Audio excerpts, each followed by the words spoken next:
Welcome to the Deep Dive, the place where we take stacks of sources, notes, and research and turn you into an instant, well-informed expert. And today we're embarking on a really delightful and surprisingly rigorous culinary journey. I'm excited for this one.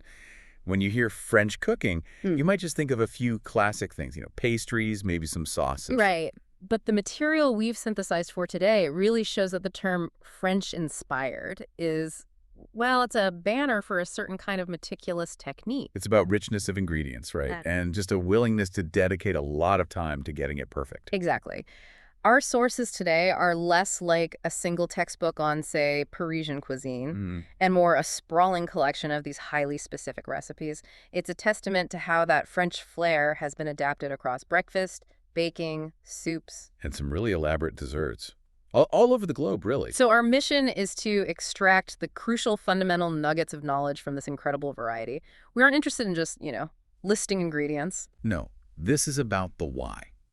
Why does one recipe call for chilling the dough? Yeah. Why does another one demand a very specific type of cheese? And what impact does that one, often surprising, step have on the final result? That's what we want to unpack. Exactly. Yeah. This is about being informed enough to know not just how to make the dish, but how to optimize it. Right. And this entire collection, it really suggests that French flair is ultimately a commitment. A commitment to what, exactly? Well, whether it's the rich base of cream and butter or just the pure patience required for some of these multi-day preparations. And that commitment, it seems to start right at the very foundation of so much of this, doesn't it? It does. It starts with the dough. Okay, let's unpack this. Yeah. We have to start with what is maybe the ultimate example of patience and commitment in our sources. The 24-hour French bread. This isn't just mixing flour and yeast.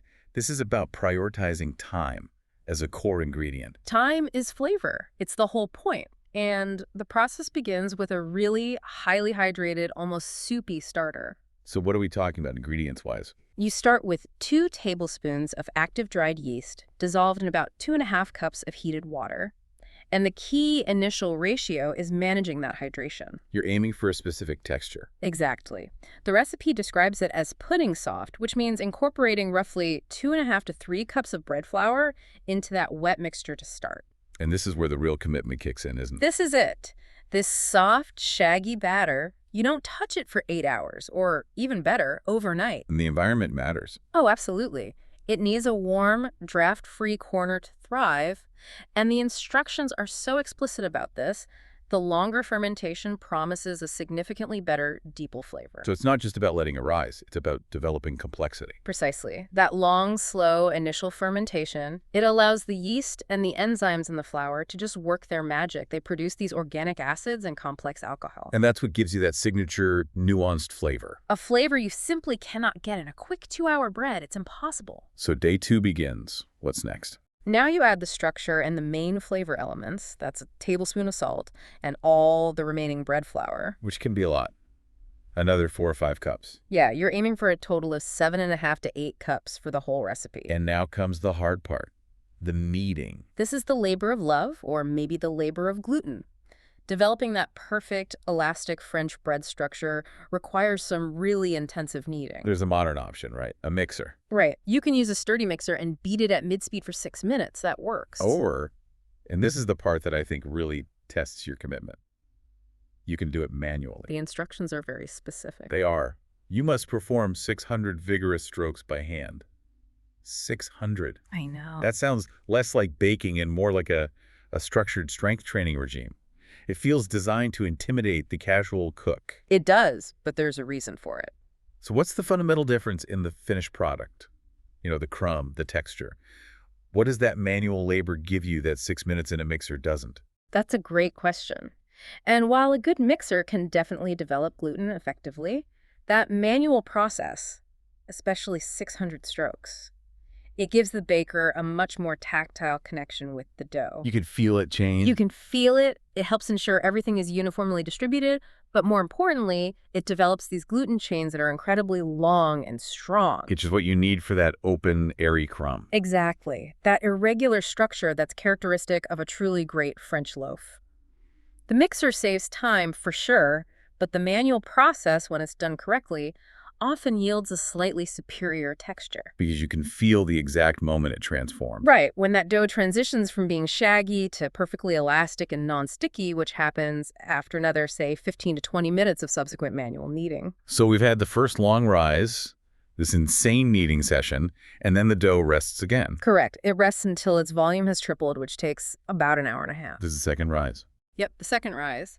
It lets that new gluten structure relax and allows for more CO2 production. Then you punch it down, let it rest for a quick 10 minutes, and then it's time for shaping. And the recipe says to divide it. Into 3 or 4 pieces, you roll them gently into smooth logs, tapered ends, and place them on sheets that have been dusted with cornmeal. And they get a third rise after that. The third rise, or proofing, it's about another 60 minutes or until the bulk doubles again. This triple rise process feels essential. It is absolutely non-negotiable for traditional French bread. It's how you build those layers of flavor and ensure the loaf has maximum volume and structure before it even hits the heat. Okay, let's talk about the baking, because this is where the technique really shines, isn't it? It is. That iconic crispy crust is not an accident. It's a controlled environmental condition you create in your oven. So before you even preheat the oven to 425 degrees Fahrenheit, the instructions say to place a shallow roast pan on the lowest shelf. And pour in 2 cups of boiled water to create steam. Why is that steam so important? That steam is paramount. It delays the setting of the crust, which allows the loaf to keep expanding, that's the oven spring, for the first critical minutes of the bake. And after you slash the tops with those 5 diagonal cuts, they get brushed with cold water. Before the initial 15-minute bake, yes. And the glaze application after that is also very layered and precise. Right after 15 minutes, you apply a thin coat of egg white glaze and bake it for another 10. The egg white, brushed on thinly, is mostly for shine and to get it even crispier. Then you apply a second coat of that egg white glaze. Before the final 10 to 15 minute bake. Correct. And the test for doneness is tactile. You tap the bottom of the loaf, and it should produce a distinct, hollow sound. And there's even a final step after that. A final 5 minutes cooling on a wire rack. That ensures air circulates and prevents steam from building up so the exterior stays crisp. That whole sequence, the 3 rises, the steam, the double glaze, that is the definition of French technique applied to something as simple as bread. Now, in complete contrast to that incredible labor, we immediately see how the definition of French bread just adapts when convenience becomes a priority. The shift is remarkable. Let's look at the specialized French breads that use modern tools, specifically the bread machine recipes from this Catskill Mountain series. The Catskill Mountain French bread recipe is, it's simplicity itself.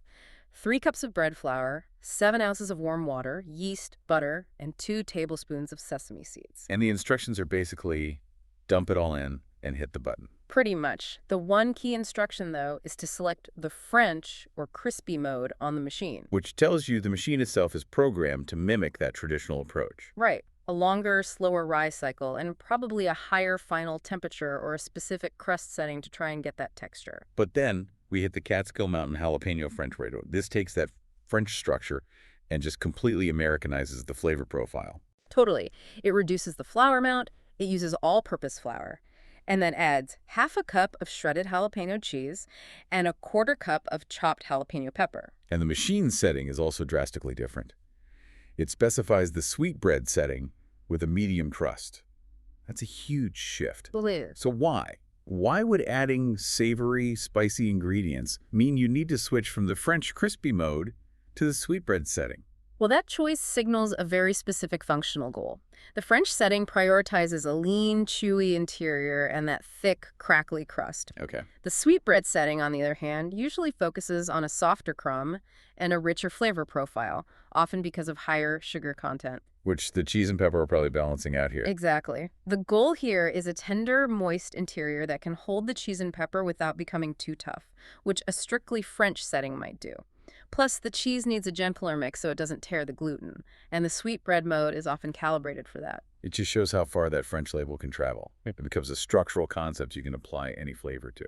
And speaking of flavor, the sourdough French bread recipe offers a kind of hybrid approach. It blends the ancient art of sourdough with the speed of commercial yeast. People sometimes call this a cheater sourdough, right? Loosely, yes. It combines 4.5 cups of unsifted flour with commercial active dry yeast. But the crucial part is it also includes a 1/4 cup of an established sourdough starter. So the commercial yeast gives you that reliable, fast rise. While the starter provides that signature depth and tang from the wild yeasts and bacteria, it's a shortcut to flavor development without the full multi-day commitment of a pure sourdough. The shaping technique is interesting too. It's very specific for that oblong baguette style. It is. The dough is rolled tightly into oblongs, the edge is sealed meticulously, diagonal cuts on top, and then it's brushed with water, not egg white, before baking. Why water instead of the egg white glaze? It's just a simpler, less glossy alternative. It still helps with crust development by keeping the exterior moist for a little longer in the oven, but it's not going for that high sheen finish. So before we move on from the world of dough, we have to look at the French lining pastry. This is the foundation for so many delicate desserts and savory pies. And the ingredients seem simple. Flour, cold butter, icy water, an egg, salt. But the technique is notoriously particular. Technique is everything here, isn't it? Because the goal is flakiness. And flakiness relies entirely on controlling temperature. You have to keep the fat cold and prevent it from fully blending with the flour. So the instructions are really specific. You form a flour mound on your work surface, make a hollow, and put the cold butter, egg, and salt into that hollow. Right. And the pivotal moment is how you incorporate it all. The instructions demand using knives in cutting movements to chop and incorporate the cold butter. Why knives? Why not just use your fingers or a pastry cutter? Knives are used precisely because they minimize heat transfer from your hands. If your warm hands melt the butter, you lose the whole game. The cutting motion creates these small, discrete pieces of butter that are coated in flour. When that dough hits the hot oven, those cold butter pieces release steam, which separates the layers of pastry. And gives you that classic airy flakiness. That's it. And then the dough ball is wrapped tightly and chilled for an hour, another crucial temperature control step before you can even think about rolling it out. Getting that cold fat dispersed correctly is the difference between a tough crust and a delicate pastry. That is true dedication to the technical foundations. Yeah. Okay, let's move from dough to a dish that might be the ultimate blank canvas for applying French flair. French toast. The amount of source material we have just on French toast is extraordinary. It really confirms that this dish, which was originally just a simple way to use up stale bread, Right. has been elevated into a complex centerpiece. It's entirely transformed by how you prepare it and what you stuff it with. Bake it, fry it, soak it overnight, stuff it. The variables are endless. So let's start with the high-volume gourmet approaches. The almond cream cheese stuffed French toast seems to be scaled for serious production. It is. It calls for 3 pounds of French bread, 24 whole eggs, and 1.5 quarts of milk. That's catering level. And at that scale, efficiency is key, but so is richness. The core technique is preparing the bread itself, slicing it 1 inch thick and cutting deep pockets into the sides to hold the stuffing. And that stuffing is pure indulgence. 8 ounces of room temperature cream cheese mixed with 4 ounces of dry roasted chopped almonds. The batter is sophisticated too. It has cinnamon, vanilla, almond essence, maple syrup, and raspberry. That almond essence is a clever touch, isn't it? It really amplifies the flavor of the almonds in the filling. It does, and the richness of that batter with all those whole eggs and milk, it signals that this is meant to be pan-fried for immediate service. It's all about a soft, moist interior sealed by a golden crust. Now contrast that with the baked stuffed French toast. This one feels designed for comfort and for ease of serving a crowd all at once. Completely different approach. It uses sourdough bread slices with the crusts removed, layered in an 11 by 7 inch pan. So the structure here is layered, not pocketed. Right. Between the bread slices, you layer 8 ounces of cubed cream cheese and large pieces of apple. And using sourdough is smart. Its firmer structure holds up to the soaking and baking without just dissolving into mush. Then a custard milk, 6 eggs, cinnamon is poured over the whole assembly. It saturates everything before it's baked at 375 for 35 minutes. It's finished simply with icing sugar and a choice of fruit syrups.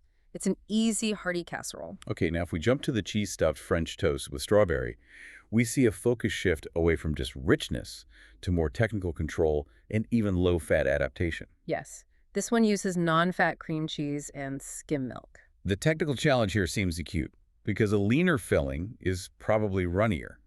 The bread slices are an inch thick, and the method demands cutting pocket slits at the bottom of the slices. Why the bottom? That is a crucial detail. It's to prevent the filling from leaking out during the high-heat frying process. Gravity. Gravity is your enemy here.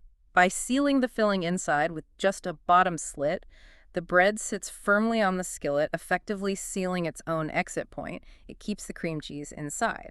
And the coating mixture is incredibly specific. A blend of 2 whole eggs and 4 egg whites, plus skim milk and vanilla.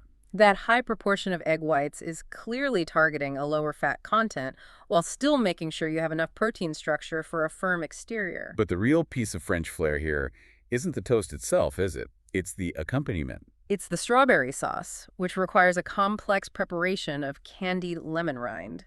This is where a simple breakfast elevates to gourmet plating. Walk us through that candied rind process. You said it was a microwave hack. It's a brilliant, precise method. You remove the rind, cut it into tiny, delicate strips, and mix it with sugar and water in a microwavable container. It gets a minute on high, then 2 more minutes stirring every 30 seconds. To ensure it cooks evenly and the syrup concentrates. Exactly. Then the remaining sugar is added, and it's spread on wax paper to set into this complex, sweet tart garnish. It just demonstrates that commitment to presentation and refined texture. Okay, let's focus now on our case study and variation. The 3 distinct banana-stuffed French toast recipes. They look similar on paper, but they demand wildly different techniques. They really do. The first one, version 1, is the baseline. It's the quickest and simplest. Sourdough bread, simple banana slices in pockets, and a basic half-and-half and egg liquid. Yep. It's designed for immediate, single-serving consumption. Pan-fried, dusted with sugar and cinnamon. Effective, but pretty basic. Version 2, however, is a deep dive into technical optimization. Instead of slices, the filling is mashed banana mixed with half a teaspoon of lime juice. And that lime juice is a masterstroke of food chemistry. Bananas oxidize and turn brown really fast once they're exposed to air. The citric acid in the lime juice acts as an antioxidant. It stabilizes the mashed banana filling and prevents it from getting discolored or mushy during the soaking and cooking. It's the mark of a really carefully engineered recipe. The batter is more refined, too. It has skim milk, brown sugar, eggs, egg whites, and, crucially, baking powder. Why would you add baking powder to a French toast batter? It provides a chemical leavening boost. When that soaked bread hits the hot pan, the baking powder activates and gives the coating a light, slightly fluffy texture. It stops it from tasting dense or overly wet. And the process requires refrigeration. The soaked and filled slices have to be wrapped and chilled for 45 minutes before you fry them. The refrigeration step is twofold. First, it allows the bread to fully and uniformly absorb the liquid without falling apart. And second, it stabilizes the filling and the margarine, ensuring they don't immediately melt and leak when they hit the hot oil. It's a very robust, planned approach, all for structural integrity. And then we have the overnight French toast, which completely changes the physics of the dish by putting the fruit under the bread. It's a total inversion. The base of the baking dish is covered with a mix of sliced bananas, whole frozen strawberries, sugar, and apple pie spice. That bakes down into a warm, flavorful compote. The French bread slices are then soaked overnight in the egg, milk, vanilla, and baking powder mixture, and arranged on top of that fruit layer. The overnight soak ensures total saturation, leading to a really moist, soft interior. And the baking powder here, in an oven-baked dish, is even more important. It provides the lift to make the final product light and fluffy, resisting that heaviness that prolonged soaking might otherwise cause. And it's baked at a high 450 degrees. For 20 to 25 minutes. That ensures it cooks rapidly and gets a brown top while the compote base simmers gently underneath. It's a structurally brilliant adaptation. Okay, moving on to some other preparations. Let's look at the baked French toast, ovo lacto. This one seems focused on efficiency and low-fat ingredients. Yes, this is clearly a recipe designed for health-conscious speed. It uses whole grain bread, skim milk, and 2/3 of a cup of low-fat cottage cheese. And the method is different. It uses a blender to mix the entire custard until it achieves a specific velvety in texture consistency. And the soaking time is remarkably short, just 10 minutes per side.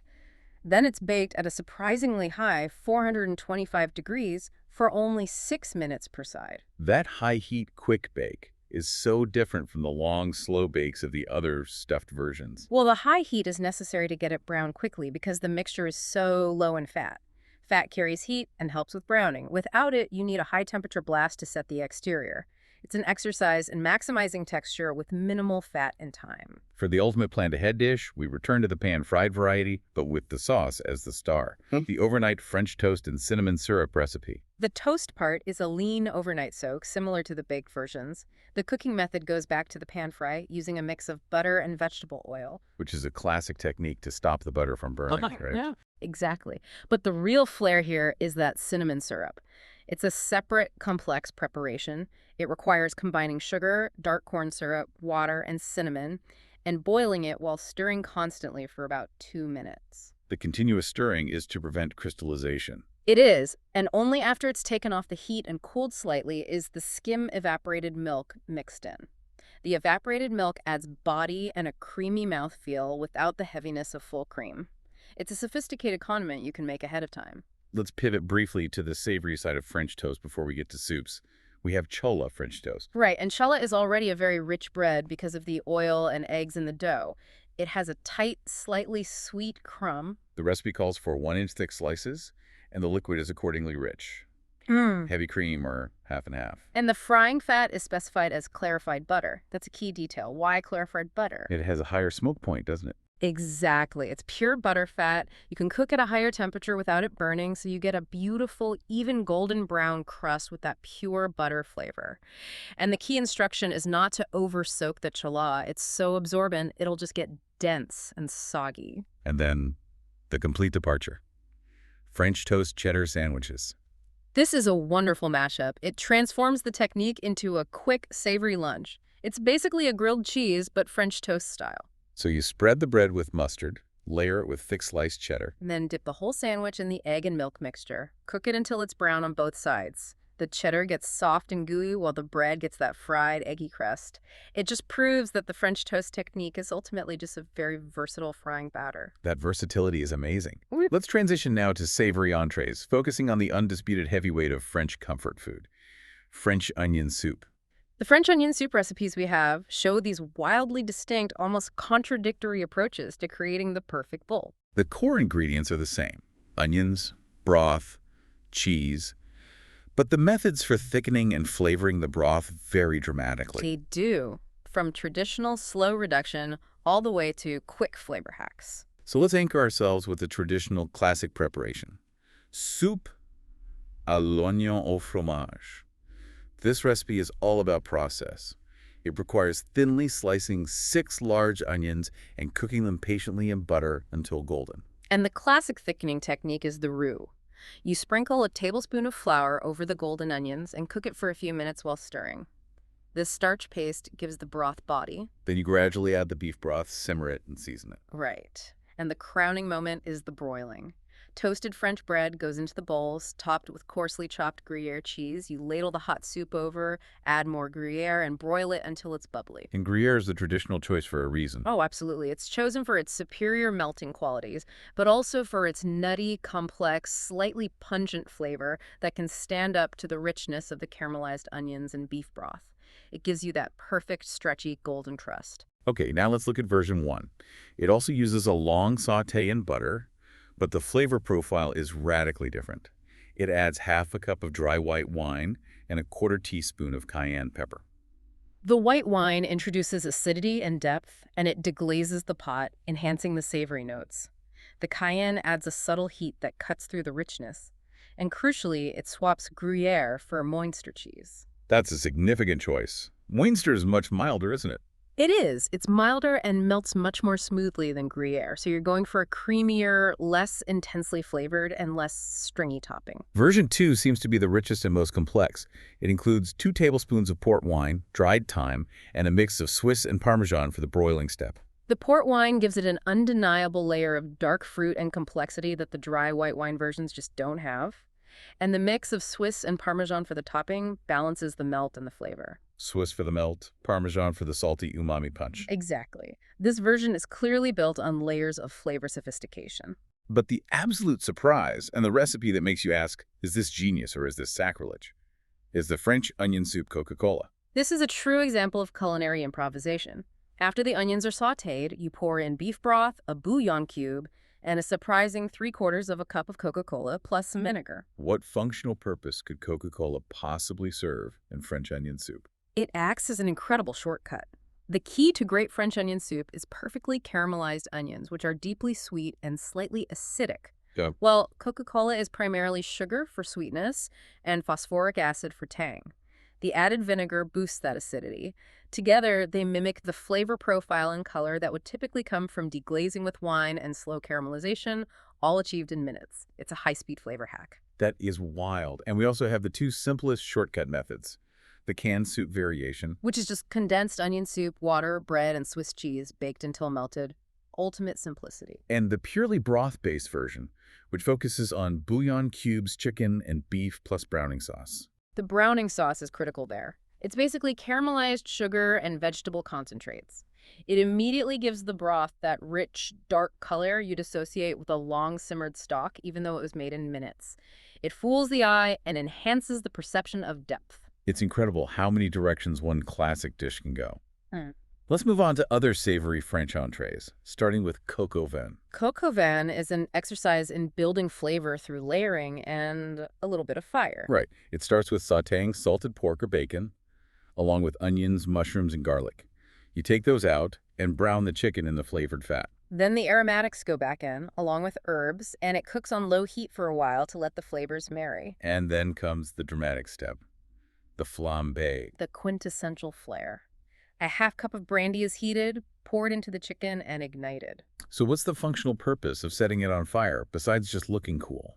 It serves two critical chemical purposes. First, it instantly burns off the harsher, volatile alcohols in the brandy, leaving behind the concentrated, complex flavor notes. Second, the rapid heat deglazes the bottom of the pan, freeing up all those concentrated browned bits, the fond, left behind by the chicken and the pork. That fond is where the deepest savory flavor lies. That makes perfect sense. And then the burgundy red wine goes in. And some sugar. A little bit of refined sugar, yes. Burgundy can be highly acidic, and the sugar just balances that out so the final sauce isn't too sharp. Then it's thickened with a simple flour and water slurry. Moving north, we see the French influence in Canadian cuisine with the beef tourtière, a French-Canadian meat pie. This is a hearty dish. The filling is semi-ground beef, minced onion, and mashed potatoes. And what gives it its unique profile is the spice blend. It's heavily flavored with cinnamon and allspice. That combination of warming spices with savory beef is very characteristic of traditional French-Canadian winter pies. There's a curious step in the preparation. After cooking the filling, it has to be strained through a sieve before going into the pie crust. That's a structural necessity. When meat and onions cook, they release a lot of liquid and fat. If you put that soupy mixture directly into the crust, you'd get a soggy bottom. Sieving ensures the filling is dense and relatively dry, which is essential for a clean slice. And another robust Canadian classic, French-Canadian pea soup. This is slow-cooking comfort food. It is a pound of dried peas and half a pound of uncut salted pork boiled in water for about 2 hours. The uncut pork is traditional, right? It slowly releases fat and salt over the whole cooking time. Exactly. Then you take the pork out, chop it up, and return it to the soup to deepen the flavor right at the end. We also found a fascinating globalized dish. Beef and French fried potatoes. It's a stir-fry interpretation. This recipe is a perfect illustration of how culinary labels travel. French fried potatoes clearly refers to how the potatoes are cut and cooked, not the dish's origin. Because the flavoring is distinctly Asian-influenced, it calls for 3 teaspoons of fish sauce. And it's thickened with a cornstarch slurry, which is a classic Chinese stir-fry technique. It's a complete cultural fusion. Finally, before desserts, we have a cold appetizer. Stuffed French bread. This is a brilliant use of a stale baguette. The filling is unique and savory. Liver sausage, chopped walnuts for crunch, onion, dry mustard, and parsley, all bound together with a light salad dressing. But the technique is the real flair. You hollow out the baguette, leaving a shell. Then you shred the bread you took out, mix it into the filling, and stuff it back into the shell. That's ingenious. It is. The removed crumb acts as a binder, absorbing moisture and ensuring the filling is firm. Then you chill it for an hour so it can be sliced cleanly without squeezing the filling out. It transforms a baguette into a beautiful platter of appetizers. That attention to structural integrity is a definite theme. Okay, let's shift gears one last time to dressings, sides, and those complex dessert endings. The dressing section is a study in what different regions call French dressing. We have these highly flavored, Americanized versions right alongside the pure classic vinaigrette. The basic French dressing goes way beyond oil and vinegar. It is a powerhouse of flavor. The distinguishing elements are Worcestershire sauce, Hungarian paprika, grated onion, and optionally MSG and crushed blue cheese. That's basically a steakhouse dressing. The MSG and blue cheese push it into a territory that's all about maximizing umami and robust flavor. It shows how French became synonymous with that reddish-orange, highly seasoned, opaque dressing outside of France. And in stark contrast, we have the basic French vinaigrette. This is the minimalist classic. Dijon mustard, white wine vinegar, olive oil, salt, and pepper. And the instruction for the vinaigrette emphasizes the technique, whisking briskly until it has emulsified. This is pure chemistry. The Dijon mustard isn't just for flavor. It contains emulsifiers that help bind the oil and vinegar together into a stable, creamy blend. Achieving that stable emulsion is the whole technical goal. We also found some unique ones, like a cherry French dressing using maraschino cherries. An aggressively sweet and brightly colored option, likely for very light or even bitter greens. And a French onion dip that's just sour cream, mayonnaise, and a packet of Knorr French onion soup mix. The ultimate simple appetizer. The chilling allows the dehydrated onion flakes to rehydrate and the flavors to bloom. And before the desserts, a barbec sauce, French style. Yeah, it moves away from the heavy molasses-based American sauces. This one is sautéed shallots, white wine, Dijon mustard, and corn syrup. It's more of a mustard-forward, savory, acidic glaze. Okay, now for the pinnacle of precision and patience, the desserts. We have to start with the chocolate truffles, French style, which demand a multi-day commitment. This recipe is less about the ingredients chocolate, cream, butter, and more about the rigorous control of temperature and mixing. It starts by melting 3 pounds of semi-sweet chocolate over a double boiler, then boiling a quart of heavy cream separately. They're combined to create a ganache. This mixture is then cooled completely at room temperature and refrigerated overnight. That's day 1. Day 2 involves taking that firm ganache and remelting it. Once it's liquid again, half a pound of unsalted butter is stirred in. The butter has to be fully homogenized into the chocolate mixture. And then the mixture is cooled again and refrigerated again overnight. So why the second melt and second cooling cycle? Why not just add the butter on day 1? Great question. The butter is added late to enrich the ganache and give it a smoother, silkier mouthfeel and to adjust its final stability. Adding it after the initial cooling and rewarming ensures it disperses evenly. And that second cooling cycle is essential because the final whipping and piping requires the ganache to be at a very specific, cool, semi-solid consistency. So it needs 2 full days to achieve that perfect molecular structure. It does. This rigorous temperature cycling is what separates a basic chocolate filling from a high-end, pipeable truffle mixture. Day 3 is the final stage. The mixture is reheated slightly, whisked as it cools, and then chilled just until it's thick enough to be piped out. The constant attention to temperature is everything here. The sheer number of cooling, melting, and recooling steps highlights that high-end French confectionery is an art of patience and thermodynamic control. In contrast, the Ada French sponge cookies are quicker, but still technically demanding. They rely on very precise whipping techniques.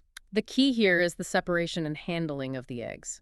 The yolks are whisked briskly until they're lemon-colored and thick, incorporating vanilla and almond extracts. Then the whites are beaten separately with sugar until they form shiny, stiff peaks. And the flour and the stiff whites are slowly and thoroughly folded into the yolk mixture gently, so you don't deflate the air before being baked for only 10 minutes. That high volume of air is what gives the sponge its delicate texture. We also have beignets, or French fritters, which start with a classic pâte choux-basse. Right. Boiling water, flour, and butter, then removed from the heat. And the instructions for adding the eggs are highly specific. Absolutely critical. 4 whole eggs are beaten in, one at a time, for 3 minutes each. This vigorous beating incorporates air and ensures everything is emulsified, creating a smooth dough that will puff up dramatically when it's deep fried. Now, on to pie and pudding, where we see specific environmental controls. The French pear pie uses an uncooked pie shell filled with 6 cups of sliced Bartlett pears. The topping is a simple mix of flour, sugar, and spices. The interesting instruction is the high baking temperature, 450 degrees Fahrenheit, for 40 minutes. That high heat is necessary to set the crust quickly and cook the large volume of pears through without making the bottom crust soggy. And finally, the bread puddings. The one made with French bread requires stale, dense bread slices layered with dried cherries. And the key technique here that demonstrates French flair is the bain-marie, or water bath. The dish sits inside a bigger pan filled with hot water and is baked. The water bath ensures gentle, even cooking. Right. It prevents the delicate egg-based custard from curdling or cracking. And the bread pudding with a French flair emphasizes its complex, vanilla-flavored sauce even more than the pudding itself. The sauce is technically advanced. It's a classic custard sauce made over a double boiler. You heat it for about 15 minutes until it's thick enough to coat the back of a metal spatula. That precise, gentle thickening is the height of sauce-making technique. And our final point, the French cheesecake. The filling combines a pound of cream cheese with half a pound of a mysteriously named French cheese, plus eggs, sugar, vanilla, and cornstarch. The inclusion of that specific unnamed French cheese is designed to impart a characteristic flavor, maybe something softer, richer, or tangier than a standard New York-style cheesecake. Right, and the cornstarch helps stabilize the structure during the bake. Okay, let's take a moment to synthesize this landscape we've just charted. We've gone through dozens of highly specific recipes, moving far beyond the usual suspects. And the central, overwhelming theme that emerges is the absolute prevalence and technical evolution of French toast.